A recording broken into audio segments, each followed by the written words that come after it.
এক নদীর তীরে একটা ছোট্ট গ্রামে বাস করত রাতুল ও তার বউ। না, এভাবে আর হয় না। সারাদিন মাছ ধরার জন্য বসে থাকতে হয়, তবুও দুটোর বেশি মাছ পাই না।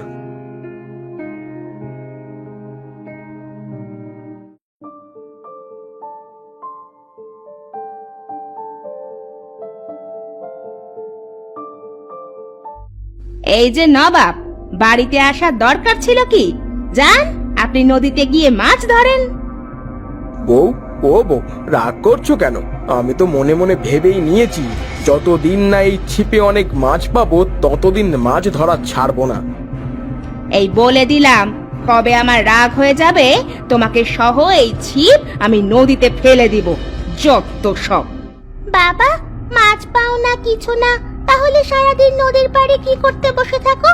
কাল থেকে আর যাবে না কিন্তু। যাক, মেয়েটা মায়ের থেকে এক ধাপ ওপরে আছে। পরের দিন সকালে রাতুল ছিপ হাতে।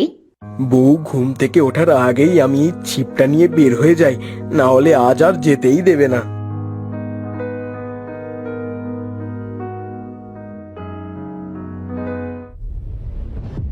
দেখ দেখ, তোর বাবার কাজ দেখ।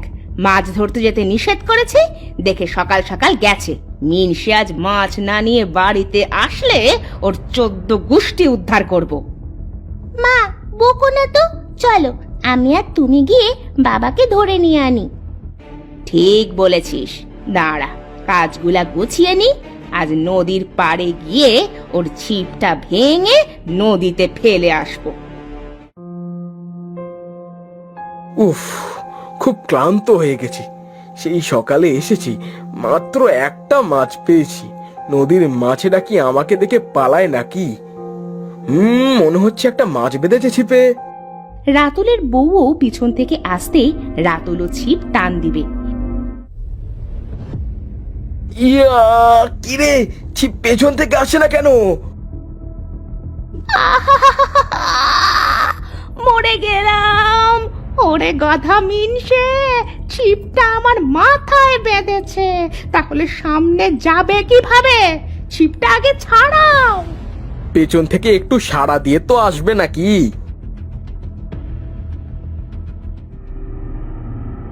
ছিপ ছাড়ানো শেষে মনে করেছিলাম ছিপ সহ তোমাকেই নদীতে ধাক্কা দিব। ছিপে দেখো তো কতগুলা চুল ছিঁড়ে গেল। দাও, আমাকে ছিপটা দাও, আমি নদীতে ফেলে দিব। দাঁড়াও বউ, আর মাত্র দুবার ছিপ ফেলবো। যদি মাছ না ওঠে তারপর ছিপটা ফেলে দিও। আচ্ছা বাবা, মনে রাখবে কিন্তু, শুধু দুবার।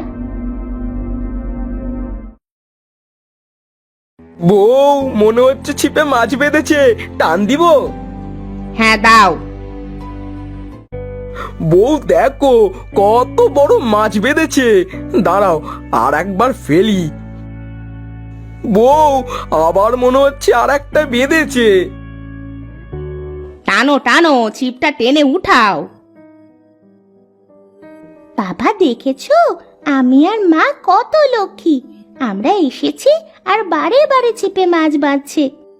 ঠিক বলেছিস মা, তোর বাবার কোনো গুণ নেই। মাছ মারতে থাকো, আমি এখানেই বসছি। লক্ষ্মী, এটা আমার পরিশ্রমে উঠেছে, তোদের জন্য না, বুঝলি? কি নসিব রে বাবা, ছিপে আজ এত মাছ বাঁধলো কিভাবে? মাছেরা মনে হচ্ছে আজ প্রতিযোগিতা দিচ্ছে। দেখতে হবে না, আজকে এসেছে তোমার সাথে তোমার বউ। যাই হোক, চলো আজ বাড়ি ফিরি। অনেক মাছ হয়েছে, আর মাছ ধরতে হবে না।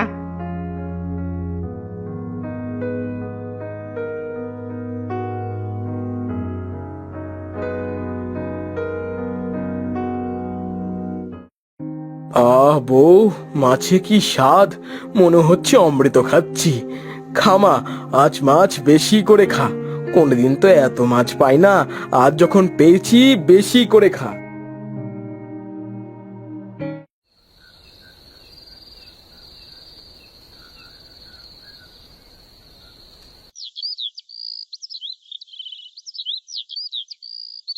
পরের দিন সকালে। বউ, আমি নদীতে গেলাম, পারলে আজ আবার যেও। না, আজ আর যেতে পারবো না। আজ গরুগুলাকে গোসল করাতে হবে। আচ্ছা ঠিক আছে, আমি গেলাম তাহলে।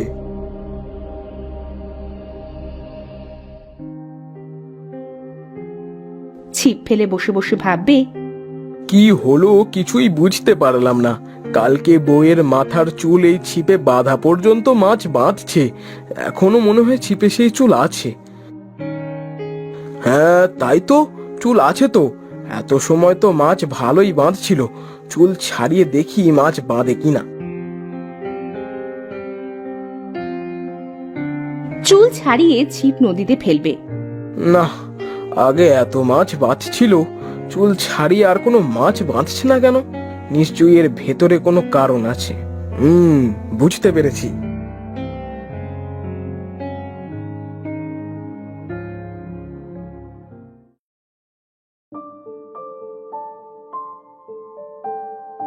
কি হলো, আজ এত তাড়াতাড়ি ফিরে এলে যে?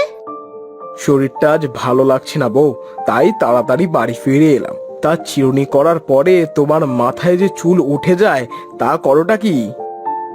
ও মা, কেন? মাথার চুল দিয়ে আবার কি করবে তুমি?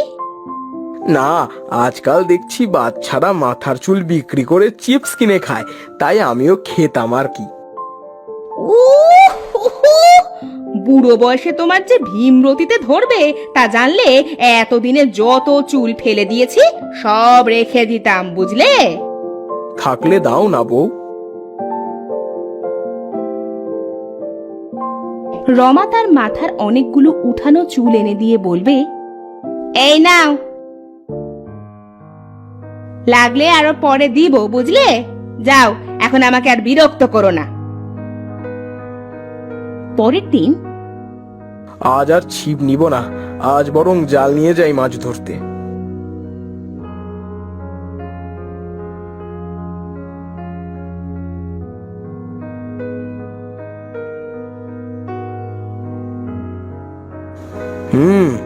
দেখি আমি যেটা ভেবেছি সেটা সত্যি নাকি।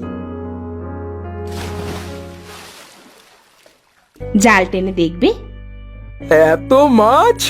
ও মা, আমি তো এবার অনেক ধনী হয়ে যাব। তাহলে এইসব ওই চুলের কেরামতি। কি আছে ওই চুলে?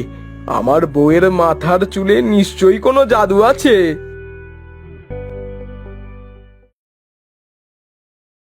এভাবে রাতুল প্রতিদিন তার বউয়ের মাথার চুল দিয়ে মাছ ধরে মাছ বিক্রি করে দেখতে দেখতেই সে অনেক ধনী হয়ে যায়।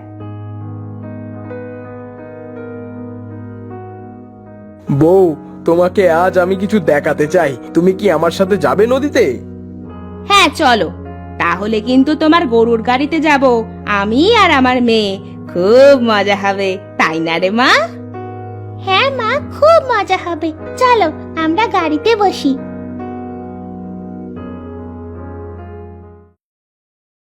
রাতুল চুল নেবে, জাল নেবে, তার বউ ও মেয়েকে গাড়িতে নিয়ে নদীর পাড়ে যাবে।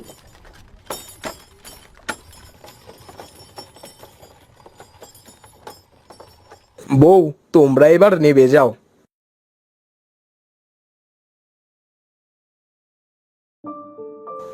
বউ, তুমি কি জানো, আজ আমি বাড়ি গাড়ি সব পেয়েছি তোমার এই চুলের জন্য। পাগলের মতো কি বকছো? আমার চুলের জন্য মানে? রাতুল জালে চুল বাঁধবে। এটা কি করছো গো? জালে কেন চুল বাঁধছো? রাতুল জাল ফেলবে, অনেক মাছ উঠবে। বউ, দেখেছো তোমার চুলের কেরামতি? এবার দেখো চুল ছাড়া জাল ফেললে কি হয়।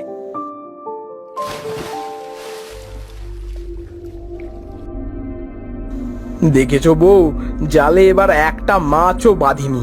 আমি এতদিন তোমাকে কিছুই বলিনি, তবে তুমি কি বলবে আমায়, তোমার ওই চুলে এমন কি আছে যে চুল দিয়ে মাছ ধরলে আমি এত মাছ পাই? সত্যি? আমি তো কিছুই জানি না, জানলে তো তোমাকে বলতাম। এমন সময় নদীর ভেতর থেকে একটা সোনালী মাছ বের হয়ে বলবে, আমি জানি তোমার বউয়ের এই চুলের রহস্য। জানতে চাও তোমরা? হ্যাঁ অবশ্যই সোনালী মাছ, এই চুলের কি এমন রহস্য যে চুল দিয়ে এত মাছ ধরা যায়? তোমার বউয়ের জন্মের পর থেকে মাথায় কোনো চুল ছিল না, তাই তার বাবা কোনো এক সাধুর কাছে যায়। বাবা, আমার মেয়েটার জন্মের পর থেকেই মাথায় কোনো চুল নেই। আমার মেয়েটার চুলের ব্যবস্থা করে দিন।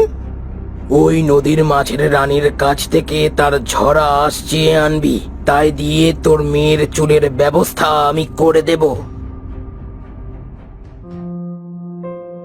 রামিজ নদীর পাড়ে গিয়ে মাছকে ডাকবে। মাছের রানী, দয়া করে উপরে উঠে এসো, তোমাকে যে খুব দরকার আমার। বলো, আমাকে তোমার কিসের দরকার? কি জন্য আমাকে ডাকলে?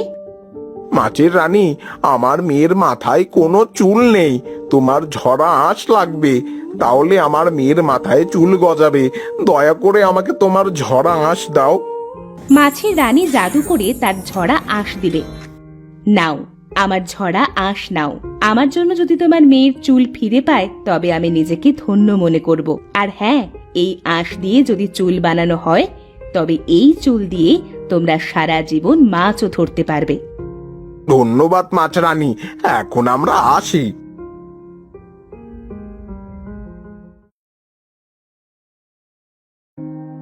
সাধু তার জাদু দ্বারা মাছের রানীর আঁশ দিয়ে রমার মাথার চুল বানিয়ে দিবে। এই হলো এই চুলের রহস্য। আমি তো তখন অনেক ছোট ছিলাম, বাবাও মারা গেছিল, তাই হয়তো এই চুলের রহস্য আমার অজানা ছিল। আরো আগে তোমার এই চুলের রহস্য জানলে আমাকে আর সারাদিন নদীর পাড়ে ছিপ হাতে বসে থাকতে হতো না। হয়েছে, চলো এবার বাড়ি ফিরি। সারা জীবন পড়ে আছে চুল দিয়ে মাছ ধরার জন্য।